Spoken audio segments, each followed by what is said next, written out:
We're going back to basics because food is expensive, and this recipe has been on my mind for at least 30 years.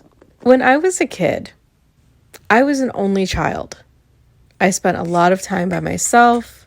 TV was regular TV, and we didn't have cable. And we had very few things. But the one thing we had was books.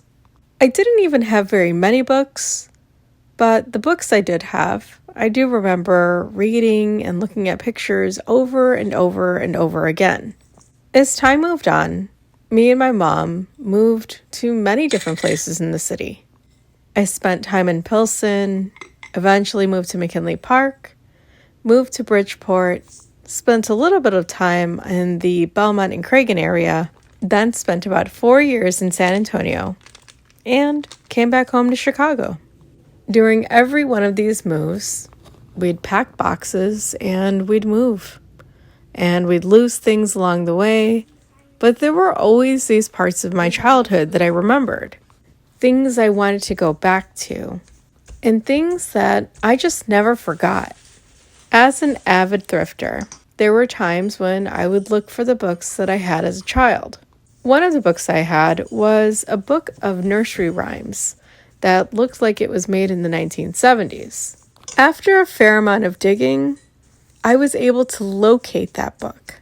And one birthday, I spent about $25 on eBay and bought a brand new copy of Dean's new gift book of nursery rhymes. I look at it with my kids. They know Jack Sprat by heart because of that.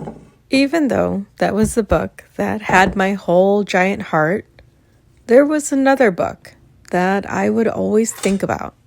A little square cookbook made by Gold Medal back in the 80s. I don't remember how I received this book, but based on my recent purchase on eBay, I'm assuming we must have signed up for it and it was mailed to us. I was in possession of this book for a long time, and I'd look at the recipes and I'd look at the pictures, and some of them were creepy. But there were so many ideas I had about this book. So many foods that I really wanted to try.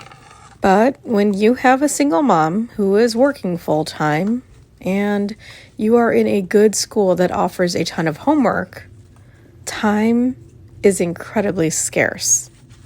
I once found a copy of this book at a thrift store, but it was a terrible copy. Now that me and my kids are baking regularly because I homeschool them, I have found yet another reason to invest my money exactly where I'd like to invest my time.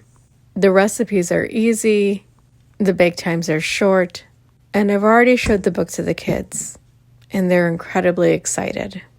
So to those of you adults who may have had a copy of the Alpha Bakery Cookbook by Gold Medal and never had a chance to bake anything out of it, I hope you enjoy this new Back to Basics series, because I can see no better way than to reintroduce the series than to start where all my hopes of baking and cooking began. So go find some apples. We have meals to make.